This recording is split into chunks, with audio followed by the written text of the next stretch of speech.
अल्लाह अकबर, खड़ा होना मेरा यहाँ पे मुश्किल है। ਜ਼ਮੀਨ ਸੀ ਉਹਨਾਂ ਦੀ, ਨਾ ਬਾਗ ਦੇ ਪੈਸੇ ਦਿੰਦਾ ਸੀ, ਨਾ ਦੁਕਾਨਾਂ ਦੇ ਹਿੱਸਾ ਦਿੰਦਾ ਸੀ ਉਹਨਾਂ ਨੂੰ ਕਿਰਾਇਆ। ਜਿਆ ਚਾਚਾ ਇਹਨਾਂ ਕਿਰਾਇਆ ਮੰਗਦੀਆਂ ਹਨ। ਕਿੰਨੀ ਜ਼ਮੀਨ ਕਿੰਨੀ ਕਿ ਸੀਗੀ? ਜ਼ਮੀਨ ਸੀ 12 ਕਿੱਲੇ। 12 ਕਿੱਲੇ ਮਾਲੀਅਤ ਕਿੰਨੀ ਬਣਦੀ ਹੈ?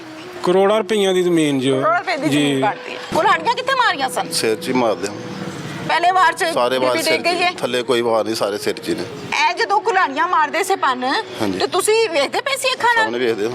ਓਏ ਹੋਏ, वो जो मुर्गी वाला खुड्डा है ना, उसमें बीबी का सार था और मुंडे पर ने जब अंदर गए तो ऐसे था जैसे मुर्गी खाने में वो मुर्गे नहीं होते, वो दबा किए थे। ऐसी पोजीशन थी कमरे में। ओए होए होए, सारों को इस कमरे में कत्ल किया है। 4 को इसमें 2 को डेरे पे। कितनी मालियत की जमीन थी ये? होगी इनकी 4-5 करोड़ की होगी। ओए होए होए होए होए, ये खुटा बना हुआ है? हाँ जी। किस चीज का? कबूतरों का। कबूतरों का। इसके अंदर किसका सर दिया था मार के? ये कौन लगा हुआ जो? जिधर उनकी वालदा पड़ी थी बच्चियों की, जो बेवा है। जी बेवा पड़ी थी। अच्छा, कमर बतूर। इस जगह पर बेटी पड़ी थी? हाँ जी हाँ जी। और इस जगह पर माँ पड़ी थी? माँ पड़ी थी। इस डेरे पर लाकर उनको कत्ल किया, ये कहकर कि आओ जरा हिसाब करें डेरे पर चलकर। जनाजे उठ रहे हैं। ਇਹ ਜਨਾਜ਼ੇ ਉਸ ਟਾਈਮ ਉਠਾਏ ਨੇ करो। फिर एक एक करके जनाजे उठाए और इकट्ठे दफनाए हैं। अब मुझे ये बता दें कि वालदा और बच्चियां तो चलो साथ साथ हैं, जो अभी 3 इस दुनिया से चले गई, इनका वालिद जो है उसकी कब्र भी साथ ही है? भी साथ ही जगह मिल गई थी? जगह मिल गई थी। खड़ा होना मेरा यहाँ पे मुश्किल है। मैं अपने कैमरामैन से, टीम से ये रिक्वेस्ट करूंगी कि जरा एक एक चीज इस कमरे की दिखा दें कि किस तरह से यहाँ पर जुल्म किया गया होगा। जस्ट इमेजिन, जब ये काम हो रहा होगा, एक के सर पे वार, दूसरी के सर पे वार, बीवी को मार दिया, बेटी को मार दिया, दूसरी जवान बेटी को मार दिया, 5 पे वार किए। ये सारा जो नजर आ रहा है ना आपको, जूते हैं, खूनो खून, जमीन है, खूनो खून, चारपाइयां पड़ी हैं, जाहिर बच्चियां इस पर सो रही होंगी। एक कयामत तो ये टूटी कि उनका बाप इस दुनिया से चला गया। दूसरी कयामत ये टूटी कि चचा, जिसको इन आंखों से, इस उम्मीद से ये बच्चियां देखती थी कि चलो हमारा बाप दुनिया से चला गया, अब ये हमारा बाप है, उस बाप ने कैसे वार किए यतीम बच्चियों पर। अस्सलाम वालेकुम जी।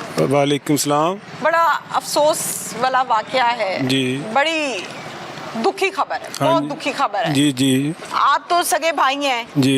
आपका दुख तो हमसे बहुत ज्यादा है जी। आपकी बहन को कत्ल कर दिया। जी कर दिया। बहन की बेटियों को कत्ल कर दिया। जी कर दिया। क्या वकूआ है? आप तो अंदर के बंदे हैं, आप सगे भाई हैं, क्या क्या तकलीफ क्या थी? इतनी कितनी वड्डी गल हो गई सी कि कुड़ियां नूं मार ही दित्ता। मैडम वो ਜ਼ਮੀਨ ਸੀ ਉਹਨਾਂ ਦੀ। ਪੰਜਾਬੀ ਚ ਗੱਲ ਕਰੋ ਸਿੱਧੀ ਤਰ੍ਹਾਂ, ਖੁੱਲ ਕੇ ਦੱਸੋ। ਜ਼ਮੀਨ ਸੀ ਉਹਨਾਂ ਦੀ, ਨਾ ਬਾਗ ਦੇ ਪੈਸੇ ਦਿੰਦਾ ਸੀ, ਨਾ ਦੁਕਾਨਾਂ ਦੇ ਹਿੱਸਾ ਦਿੰਦਾ ਸੀ ਉਹਨਾਂ ਨੂੰ ਕਿਰਾਇਆ। ਜਿਆ ਚਾਚਾ ਇਹਨਾਂ ਕਿਰਾਇਆ ਮੰਗਦੀਆਂ ਹਨ, ਨਾ ਕਿਰਾਇਆ ਦਿੰਦਾ ਸੀ, ਨਾ ਜ਼ਮੀਨ ਦਾ ਬਾਗ ਵੇਚਿਆ, ਨਾ ਬਾਗ ਦੇ ਪੈਸੇ ਦਿੰਦਾ ਸੀ। ਬਾਗ ਕਾਹਦਾ ਲੱਗਾ ਸੀ? ਮਾਲਟੇ, ਕਿੰਨੂ ਮਾਲਟੇ। ਕਿੰਨੂ ਮਾਲਟੇ ਦਾ ਬਾਗ ਸੀ? ਬਾਬਾ ਵੱਡਾ ਸੀ? ਜੀ ਵੱਡਾ, 13 ਲੱਖ ਦਾ ਵਿਕਿਆ ਸੀ। 13 ਲੱਖ ਦਾ ਵਿਕਿਆ ਸੀ, ਯਾਨੀ 13 ਲੱਖ ਦਾ ਸੀਜ਼ਨ ਲੱਗਾ ਸੀ? ਜੀ ਜੀ ਲੱਗਾ ਸੀ। ਅੱਛਾ ਠੀਕ ਹੈ। ਇਹ 13 ਲੱਖ ਬਚਤ ਸੀ? ਜੀ ਬਚਤ ਸੀ। ਕਿੰਨੀ ਜ਼ਮੀਨ ਕਿੰਨੀ ਕਿ ਸੀਗੀ? ਜ਼ਮੀਨ ਸੀ 12 ਕਿੱਲੇ। 12 ਕਿੱਲੇ ਮਾਲੀਅਤ ਕਿੰਨੀ ਬਣਦੀ ਹੈ? ਕਿੰਨੇ ਪੈਸਿਆਂ ਦੀ ਬਣਦੀ ਹੈ ਅੰਦਾਜ਼ਨ? ਜ਼ਮੀਨ ਦਾ ਤੁਕਾ ਲਾਓ ਨਾ। ਕਰੋੜਾਂ ਰੁਪਈਆਂ ਦੀ ਜ਼ਮੀਨ ਜੋ। ਕਰੋੜ ਰੁਪਏ ਦੀ ਜ਼ਮੀਨ ਬਣਦੀ ਹੈ। ਤੇ ਜਦੋਂ ਤੁਹਾਡਾ ਬਹਿਨੋਈ ਫੌਤ ਹੋਇਆ, ਕੀ ਨਾਮ ਸੀ ਬਹਿਨੋਈ ਦਾ? ਆਰਿਫ। ਆਰਿਫ, ਜਦੋਂ ਆਰਿਫ ਸਾਹਿਬ ਫੌਤ ਹੋਏ ਨੇ ਜੀ, ਉਦੋਂ ਹਾਲਾਤ ਠੀਕ ਸਨ? ਜੀ ਉਦੋਂ ਹਾਲਾਤ ਬਿਲਕੁਲ ਠੀਕ ਸਨ। ਹਯਾਤ ਸੀ ਜਦੋਂ, ਉਦੋਂ ਠੀਕ ਸਨ ਕਿ ਉਦੋਂ ਵੀ ਕੋਈ ਝਗੜਾ ਰਹਿੰਦਾ? ਨਹੀਂ ਨਹੀਂ, ਉਦੋਂ ਕੋਈ ਨਹੀਂ ਝਗੜਾ, ਬਿਲਕੁਲ ਵੀ ਨਹੀਂ। ਪਤਾ ਨਹੀਂ ਇਹਨਾਂ ਦੀ ਡੇਰੇ ਨਾਲ ਕੋਈ ਹੁੰਦੀ ਹੈ ਭਾਈਆਂ ਦੀ, ਸਾਡੇ ਕਿ ਨਹੀਂ, ਉਹਨੇ ਕਦੀ ਨਾਂ ਲਿਆ ਨਹੀਂ ਸੀ ਦੱਸਿਆ? ਨਹੀਂ, ਵੱਡਾ ਕੰਮ ਨਹੀਂ ਨਾ ਹੋਏਗਾ ਤੇ ਨਹੀਂ ਦੱਸਿਆ? ਹਾਂਜੀ। ਫੌਤ ਹੋਣ ਤੋਂ ਕਿੰਨੀ ਦੇਰ ਦੇ ਬਾਅਦ ਮਸਲੇ ਮਸਾਇਲ ਸ਼ੁਰੂ ਹੋਏ ਨੇ? ਕੋਈ 2 ਮਹੀਨੇ ਬਾਅਦ। ਠੀਕ 2 ਮਹੀਨੇ ਬਾਅਦ ਝਗੜੇ ਸ਼ੁਰੂ ਹੋ ਗਏ ਸੀ? ਕੀ ਕਹਿੰਦਾ ਸੀ ਉਹ? ਆਂਦਾ ਡੇਰੇ ਨਾ ਆਇਆ ਕਰ, ਤੁਸੀਂ ਇੱਥੇ ਆਪਣੇ ਡੰਗਰ ਲੈ ਆਇਓ, ਵੇਚ ਛੋੜੋ, ਇੱਥੇ ਡੇਰੇ ਨਾ ਵੜੋ, ਤੁਹਾਡੀ ਕੋਈ ਸ਼ੈ ਨਹੀਂ ਇੱਥੇ। ਹੋਰ ਇਹਨਾਂ ਨੂੰ ਕੋਈ ਗਾਲੀ ਗਲੋਚ ਕਰਦਾ ਸੀ। ਡੇਰੇ ਭੈਣ ਸਾਡੀ ਸਾਨੂੰ ਨਹੀਂ ਦੱਸਦੀ, ਨਹੀਂ ਦੱਸਦੀ, ਆਂਦੀ ਲੜਾਈ ਲੱਗੇ ਦੀ ਬਈ। ਤੁਸੀਂ ਆਂਦੇ ਜਾਂਦੇ ਸੀ? ਜੀ ਆਂਦੇ ਆ, ਘਰ ਸ਼ਹਿਰ ਅਸੀਂ ਬਣਾ ਕੇ ਦਿੱਤਾ। ਕਦੋਂ ਪਤਾ ਲੱਗਾ ਕਿ ਇਹ ਵਕੂਆ ਬਣ ਗਿਆ? ਇਹ ਮੈਂ ਕੋਈ भाई आए हैं साढ़े का भाई खलोता। सगा भाई है जी, आप कजन है हमारा, कजन है हमारा। कौन है? आ जाए। अच्छा। ਤੇ ਦੂਸਰੇ ਦੋ ਇੱਕ ਭਤਰੀਆ ਸਾਡਾ ਇੱਕ ਭਾਈ ਸੀ ਨਾਲ। ਇਹ ਆਏ ਤੇ ਇਹਨਾਂ ਨੂੰ ਪਤਾ ਲੱਗਾ ਤੇ ਇਹਨਾਂ ਨੂੰ ਨਾ ਫਿਰ ਬੰਦੂਕਾਂ ਹੁਣ ਉਹਨਾਂ ਦੇ ਕੋਲ ਉਹਨਾਂ ਗੰਨਾਂ ਨੇ ਇਹਨਾਂ ਨੂੰ ਬਿਠਾ ਦਿਆ ਕਿਹਨਾਂ ਨੂੰ? ਇਹਨੂੰ? ਜੀ ਇਹ ਮੌਕੇ ਤੇ ਆ ਗਿਆ ਜੀ ਸੀ? ਮੌਕੇ ਤੇ ਆ ਗਏ ਹੁਣ। ओके ए पढ़ो जी आज अस्सलाम वालेकुम। जी वालेकुम सलाम। क्या नाम है आपका? जुल्फ़कार अली। कितनी उम्र है? 50 साल। आप इसी गांव में रहते हैं? इसी गांव में। अच्छा, मुझे बताया इन्होंने कि उनके पास पिस्टल थी और ये वो आप मौके पे पहुंच गए थे। हाँ जी। मुझे ये बताएं कि आपको किसने बताया था कि अंदर को मामला बना हुआ है, मैं पहुंचूं? ਅਸੀਂ ਕਿੰਨੂੰ ਲੈ ਕੇ ਆਏ ਉਹਨਾਂ ਵਾਸਤੇ। किन्नू गिफ्ट देना आई सी हैं? ਹਾਂਜੀ।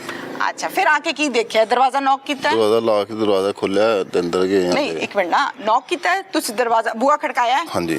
फिर किन्ने खोलिया? ਬੱਚੀ ਇੱਕ ਨੇ ਖੋਲਿਆ। बच्ची ने खोलिया?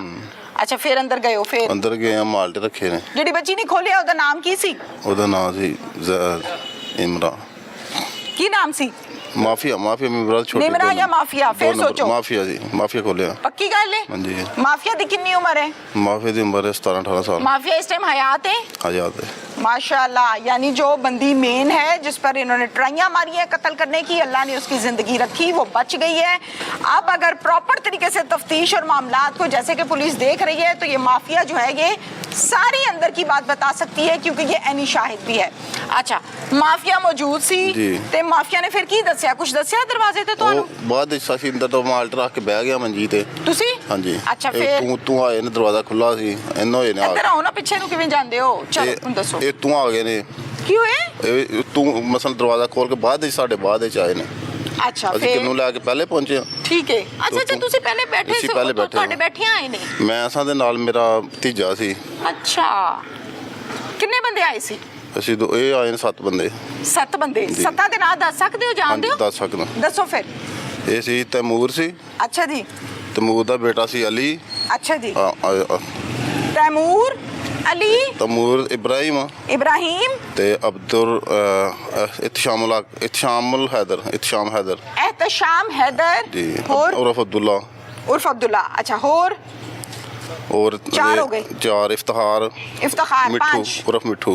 उर्फ मिठू, और जिशान और उर्फ शानू। ठीक है, ते शेबी। शेबी। शेब नाम है उर्फ सही इसका? शेबी। शेब उर्फ अच्छा, शेबी। ये सारे आए हैं। हाँ जी। जब ये आए हैं तो ये किस पे को डाले पे आए हैं, बाइकों पे आए हैं, किस पे आए हैं? बाहर एक कार ते मोटरसाइकिल की आवाज आई बंद होने दी। अच्छा, फिर ਇਹ ਅੰਦਰ ਇਹਨਾਂ ਹੋਏ ਨੇ, ਅੰਦਰ ਆ ਕੇ ਤੇ ਇਹਨਾਂ ਸਾਨੂੰ ਬੰਨ ਦਿੱਤਾ ਫੜ ਕੇ बंद देता है? जी। किदे नाल? ਰੱਸੀਆਂ ਨਾਲ। रस्सी लेके आए सी नाल? ਰੱਸੀ ਪਹਿਲੇ ਇੱਥੇ ਪਈਆਂ, ਘਰ ਦਾ ਕੰਮ ਹੋ ਰਿਹਾ ਸੀ। की शय को हाथ बनने ने, मुंह बनने ਹੱਥ सी? ਬੰਨੇ ਨੇ। हाथ बनते सी पीछे? ਜੀ। पीछे बनने सी? हाँ जी। और ਔਰ ਇਹਨਾਂ ਤਸ਼ੱਦਦ ਸ਼ੁਰੂ ਕਰ ਦਿੱਤਾ ਬੱਚੀਆਂ ਤੇ। अच्छा, बच्चियां दे भी हाथ बनने सी पीछे? ਨਹੀਂ ਉਹਨਾਂ ਤੇ ਨਹੀਂ ਬੰਨੇ, ਉਹਨਾਂ ਤੇ ਤਸ਼ੱਦਦ ਕਰਨ ਲੱਗ ਪਏ ਨੇ। किदे किदे बनने सी? ਇਹਦੇ ਮੇਰੇ ਹੱਥ ਬਣੇ ਸਨ, ਮਤਲਬ ਸਜਾਦ ਤੇ ਇੱਕ और ਭਤੀਜਾ। किदे बनने सी? ਇੱਕ ਸਜਾਦ ਦਾ ਭਤੀਜਾ अच्छा, ਤੇ ਉਹਦੇ ਵੀ ਪਿੱਛੇ ਬੰਨ੍ਹਤੇ ਸੀ? ਹਾਂਜੀ। ਇਹਨਾਂ ਤਸ਼ੱਦਦ ਸ਼ੁਰੂ ਕਰ ਦਿੱਤਾ ਬੱਚੀਆਂ ਤੇ ਬੇਵਾ ਤੇ ਸਾਡੀ ਕੀ, ਸਿਸਟਰ ਚਪੇੜਾਂ ਚੁਪੇੜਾਂ ਮਾਰਨ ਲੱਗ ਗਏ ਨਹੀਂ ਸੀ? ਇਹਨਾਂ ਹਾਂ। ਕੋ ਸੋਟੇ ਹੰਡੇ ਕੁਆੜੀਆਂ कुल्हाड़ियाँ सोटे। सोटे लेकर आए थे? हाँ जी, हाँ जी, लेकर आए। अच्छा, फिर वो खवातीन को वो मारना शुरू कर दिया? हाँ जी। औरत है, कितना का डंडा खाती है, कितनी की कुल्हाड़ी खाती है? कुल्हाड़ियाँ कितने मारियाँ सन? सिर च ही मार दे पहले वार से सारे वार बीबी सिर टेक गई है? च, थल्ले कोई वार नहीं, सारे सिर च ही ने। सारियां बच्चियां दे और सिस्टर साड़ी दे सिर च ही। सर खुल गए सी उन्होंने? हाँ जी। फिर ਇਹਨਾਂ ਲਿਸ਼ਬਾ ਨੂੰ ਤੇ ਸਿਸਟਰ ਸਾਡੀ ਨੂੰ ਲੈ ਕੇ ਗੇਟ ਚ ਬਾਹਰ ਨਿਕਲ ਗਏ ਨੇ। यही लोग ਇਹੀ ਲੋਕ ਜਿਹੜੇ ਆਏ ਸੀ? ਹਾਂਜੀ। क्यों? ਇਹਨੂੰ ਆਂਦੇ ਹਨ ਤੁਹਾਡੇ ਡੇਰੇ ਪੈਸੇ ਪਏ ਨੇ, ਤੁਹਾਨੂੰ ਪੈਸੇ ਦਿੰਨੇ ਆ, ਡੇਰੇ ਆ अच्छा, ਜਾਓ। फिर ਤੇ ਗੇਟ ਬੰਦ ਕਰ ਗਏ ਨੇ। ਅਸੀਂ ਫਿਰ ਦੇਰ ਨਾਲ ਖੁੱਲੇ ਆ, ਇਹ ਮਸਲ ਡੇਰੇ ਜਿਹਨੂੰ ਅਸੀਂ ਕਿਹਾ ਤੂੰ ਦੇਰ तो ਨਾਲ सच्ची ਖੁੱਲ का ਕੇ मार दे रहे होने, सारे खौफ आंदा है बंदे नूं। ਨਜ਼ਦੀਕ ਹੋ ਕੇ ਖੁੱਲੇ ਆ ਤੇ ਵੇਖਿਆ ਤੇ 2 ਦੀ ਡੈਥ ਹੋ ਚੁੱਕੀ ਇੱਥੇ नहीं, ए ਜਦੋਂ ਕੁल्हाड़ियाँ ਮਾਰਦੇ ਸੇ ਪਨ ਹਾਂਜੀ। ਤੇ ਤੁਸੀਂ ਵੇਖਦੇ ਪਏ ਸੀ ਅੱਖਾਂ ਨਾਲ? ਸਾਹਮਣੇ ਵੇਖਦੇ ਹਾਂ। ਓਏ ਹੋਏ, ਸਾਹਮਣੇ ਵੇਖਿਆ? ਹਾਂਜੀ। ਬੱਚੀਆਂ ਤੜਪ ਤੜਪ ਕੇ ਮਰ ਗਈਆਂ ਨੇ? ਤੜਪ ਕੇ ਉਦੋਂ ਤਾਂ ਸਾਰੀਆਂ ਮਰ ਗਈਆਂ ਤੇ ਬਾਅਦ ਚ 3 ਹਸਪਤਾਲ ਜਾ ਕੇ ਬਚ ਗਈਆਂ। ਬੇਹੋਸ਼ ਹੋ ਗਈਆਂ ਸਨ? ਹਾਂਜੀ, ਸਾਰੀ ਬੇਹੋਸ਼ ਤੇ ਹੋ ਗੱਲਬਾਤ ਕਰਨ ਦੇ ਕਾਬਿਲ ਸੀਗੀਆਂ? ਕੋਈ ਨਹੀਂ? ਗਈ। ਇੱਕ ਬੱਚੀ ਬਸ ਥੋੜੀ ਜਿਹੀ ਗੱਲ ਕਰਦੀ ਸੀ, ਉਹ ਬੇਹੋਸ਼ ਹੋ ਜਾਂਦੀ ਸੀ, ਉਹ ਵੀ ਕੁਝ ਦੇਰ ਬਾਅਦ ਹੋਸ਼ ਆਉਂਦੀ ਸੀ। ਵੈਸੇ ਵੀ ਐਕਸੀਡੈਂਟ ਦਾ ਡੈਮੇਜ ਨਹੀਂ ਨਾ ਖੌਫ ਆ ਜਾਂਦਾ ਹੈ ਨਾ, ਜ਼ਾਹਿਰ ਹੈ ਖੌਫ ਹੀ ਤੇ ਹੁੰਦਾ ਹੈ ਨਾ। ਅੱਛਾ ਮੈਨੂੰ ਇਹ ਦੱਸੋ ਫਿਰ ਬੇਵਾ ਨੂੰ ਇੱਥੋਂ ਲੈ ਗਏ ਨੇ ਬੇਵਾ ਨੂੰ ਤੇ ਛੋਟੀ ਲਿਸ਼ਬਾ ਨੂੰ ਲੈ ਕੇ ਨਾ ਅੱਛਾ ਬੇਵਾ ਨੂੰ ਵੀ ਇੱਥੇ ਮਾਰਿਆ ਸੀ ਕਿ ਨਹੀਂ ਇੱਥੇ ਇੱਕ ਮਾਰਿਆ ਪਿੱਛੇ ਇੱਥੇ ਵੀ ਮਾਰਿਆ ਸੀ ਫਿਰ ਡੇਰੇ ਜਾ ਕੇ ਡੈਥ ਹੋਈ ਤੇ ਬੇਵਾ ਫਿਰ ਵਿਚਾਰੀ ਚੁੱਪ ਕਰਕੇ ਤੁਰ ਪਈ ਹੋਣੀ ਹੈ ਸਾਰੇ ਮਾਰਦੇ ਚੁੱਪ ਥਰੂ ਕੇ ਲੈ ਗਿਆ ਥਰੂ ਕੇ ਲੈ ਖਿੱਚ ਕੇ ਲੈ ਗਏ ਨੇ, ਹਾਂਜੀ, ਘਸੀਟ ਬਾਹਰ ਕੇ? ਗੱਡੀ ਦੀ ਤੇ ਮੋਟਰਸਾਈਕਲ ਦੀ ਸਟਾਰਟ ਆਉਣ ਦੀ ਆਵਾਜ਼ ਆਈ ਅੰਦਰ ਅੱਛਾ ਉੱਥੇ ਮੌਕੇ ਤੇ ਗੱਡੀ ਵੀ ਸੀ ਮੋਟਰਸਾਈਕਲ ਵੀ ਆ ਗਈ ਜਦੋਂ ਗਈ ਉੱਥੇ ਪੁਲਿਸ ਡੇਰੇ ਤੇ ਲੈ ਗਏ ਨੇ ਤੇ ਡੇਰੇ ਜਾ ਕੇ ਮਾਰਿਆ ਡੇਰੇ ਜਾ ਕੇ ਮਾਰੇ ਨੇ ਇਹ ਗੱਲ ਨਹੀਂ ਮੈਨੂੰ ਸਮਝ ਆਈ ਕਿ ਇੱਥੇ ਕਿਉਂ ਨਹੀਂ ਮਾਰਿਆ ਡੇਰੇ ਤੇ ਜਾ ਕੇ ਕਿਉਂ? ਡੇਰੇ ਆਂਦੇ ਨੇ ਪੈਸੇ ਪੇ ਨੇ ਡੇਰੇ ਤੁਹਾਨੂੰ ਜ਼ਮੀਨ ਵੀ ਦੇਣੀ ਤੇ ਪੈਸੇ ਵੀ ਦੇਣੇ ਡੇਰੇ ਚੱਲ ਸਾਡੇ ਨਾਲ ਨਫ਼ਰਤ ਜੀ ਨਫ਼ਰਤ ਦੀ ਗੱਲ ਹੋਈ ਨਾ ਹਾਂਜੀ ਫਿਰ ਤੁਹਾਨੂੰ ਕਿੰਨੇ ਖੋਲਿਆ ਆ ਕੇ ਅਸੀਂ ਆਪੀ ਫਿਰ ਖੁੱਲ ਗਿਆ ਦੁਆ ਕਾਫੀ ਦੇਰ ਹੋ ਗਈ ਕਿੰਨੀ ਕੁ ਦੇਰ ਬਾਅਦ ਕਮ ਸੇ ਕਮ 3-4 ਘੰਟੇ ਬਾਅਦ ਖੁੱਲਿਆ ਸੀ 3 ਘੰਟੇ ਬਾਅਦ 2.5-3 ਘੰਟੇ ਬਾਅਦ ਖੁੱਲਿਆ ਸੀ 2.5 ਘੰਟੇ ਬੰਨੇ ਰਹੇ ਹੋ ਅੰਦਰ ਹੀ ਉਹ ਹਾਂਜੀ। ਸਾਹਮਣੇ ਲਾਸ਼ਾਂ ਪਈਆਂ ਨੇ ਖੂਨੋ ਖੂਨ ਹਾਂਜੀ ਤੇ ਤੁਸੀਂ ਕੋ ਚੀਕਾ ਚੁਕਾ ਨਹੀਂ ਮਾਰੀਆਂ ਬਾਹਰੋਂ ਕੋਈ ਨਹੀਂ ਇਹ ਆਇਆ ਤੋਂ ਕੋਈ ਨਹੀਂ ਸੁਣਦਾ ਗੱਡੀ ਟ੍ਰੈਫਿਕ ਗੁਜ਼ਰਦੀ ਹੈ ਸਾਈਡਾਂ ਤੇ ਕੋਈ ਨਹੀਂ ਉਹ ਘਰ ਡੇਰੇ ਡੰਗ ਮਵੇਸ਼ੀ ਨੇ ਬੈਕ ਸਾਈਡ ਖਾਲੀ ਆ ਸਾਈਡ ਨਹੀਂ ਆਵਾਜ਼ ਆਉਂਦੀ ਬਾਹਰ ਬਾਅਦ ਨਹੀਂ ਆਉਂਦੀ ਫੋਨ ਨਹੀਂ ਸੀ ਕੋਲ ਮੋਬਾਈਲ ਫੋਨ ਫੋਨ ਕਰਨੀ ਤੁਸੀਂ ਤੇ ਬੜੀ ਹਿੰਮਤ ਹੈ ਬੜਾ ਹੌਸਲਾ ਤੁਹਾਡਾ ਫਿਰ ਆਪ ਹੀ ਖੋਲੇ ਆਪਣੇ ਅਸੀਂ ਆਪੀ ਖੋਲ ਕੇ ਫਿਰ ਉਹਨਾਂ ਨੂੰ ਚੁੱਕਿਆ ਤੇ ਫਿਰ ਉੱਥੇ ਡੇਰੇ ਗਏ 15 ਤੇ ਕਾਲ ਕੀਤੀ ਪੁਲਿਸ ਆ ਗਿਆ ਚਸ਼ਮਾ ਲਈ ਫਿਰ ਪੁਲਿਸ ਆਈ ਫਿਰ ਬਾਹਰ ਕੱਢਿਆ ਉਹਨਾਂ ਨੇ ਪੁਲਿਸ ਦੇ ਸਾਥ ਚਾਹ ਸਭ ਵੀ ਡੇਰੇ ਵਾਲੇ ਵੀ ਡੈਡ ਬਾਡੀਆਂ ਭੇਜੀਆਂ ਨੇ ਜਿਹੜੀਆਂ ਮਰੀਜ਼ ਸਾਨੂੰ ਹਸਪਤਾਲ ਕਰ ਲਏ ਨੇ ਫਿਰ ਤੁਸੀਂ ਦੱਸੀ ਸਾਰੀ ਗੱਲ ਕਿ ਆਇਆ ਕੁਝ ਹੋਇਆ ਸਾਰੀ ਗੱਲ ਦੱਸੀ